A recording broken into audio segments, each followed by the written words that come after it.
Hello friends, இன்றைக்கி நம்ம பார்க்க போகிறது வந்து சிம்பிளாகவும் டேஸ்டியாகவும் ஒரு லெமன் ரைஸ் தான் பார்க்க போகிறோம்.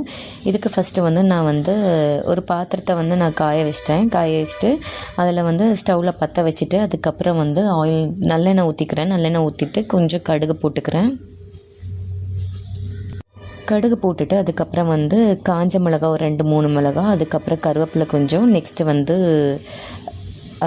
காயத்தூள் கொஞ்சம் போட்டிருக்கிறேன். அதுக்கப்புறம் வந்து மஞ்சள் பொடி கொஞ்சம் போட்டுட்டு அதுக்கப்புறம் என்ன பண்ணுறேன்னா, இந்த ஆச்சி லெமன் ரைஸ் பொடி இருக்குல்ல, இது வந்து ஒரு பேக்கெட் எடுத்துக்கிறேன். 10 ரூபா பேக்கெட் தான் எடுத்துக்கிறேன். இந்த பேக்கெட் ஒரு பேக்கெட் போட்டுட்டு இது நல்லா வந்துட்டு எண்ணெயில் கொஞ்சம் நல்லா இந்த மாதிரி ஃப்ரை பண்ணிவிட்டு நெக்ஸ்ட்டு வந்து நான் என்ன பண்ண போகிறேன்னா, லாஸ்ட்டில் நம்ம ஸ்டவ் ஆஃப் பண்ணும்போது உப்பு கொஞ்சம் தேவையான அளவு சேர்த்துட்டு நெக்ஸ்ட் வந்து ஸ்டவ் ஆஃப் பண்ணும்போது நான் வந்து லெமன் வந்து ஒரு ஹாஃப் லெமன் வந்து ஸ்குவீஸ் பண்ணி எடுத்துக்கிட்டேன். அந்த லெமனை வந்து ஸ்டவ் ஆஃப் பண்ணிவிட்டு, இது ரொம்ப முக்கியமானது வந்து நம்ம ஸ்டவ் ஆஃப் பண்ணிவிட்டு தான் அந்த லெமனை வந்து நம்ம வந்து ஊற்றணும். இல்லை அப்படின்னா வந்து நமக்கு அந்த கசப்பு டேஸ்ட் வந்து உள்ளே இறங்கிரும். ஸோ இது நான் வந்து கரெக்டாக நியர்லி 1 கிளாஸ் அரிசிக்கு வந்து நான் இந்த ஒரு பேக்கெட்டும் அதுக்கப்புறம் ஒரு ஹாஃப் லெமனும் எடுத்துக்கிட்டேன்.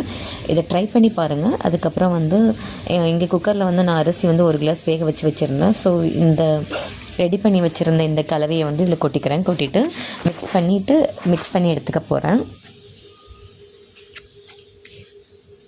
இதை ட்ரை பண்ணி பாருங்கள். ட்ரை பண்ணி பார்த்துட்டு எப்படி இருக்குன்னு கமெண்ட் பண்ணுங்கள். தேங்க்யூ ஃபார் வாட்சிங். Subscribe VY vlogs.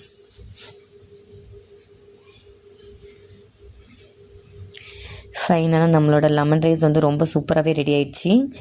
பார்க்கும் போதே தெரியும். நமக்கு வந்து கலர் வந்து கொஞ்சம் கம்மியாக இருந்துச்சுன்னா நம்ம மஞ்சள் பொடி வந்து கொஞ்சம் ஆட் பண்ணிக்கலாம்.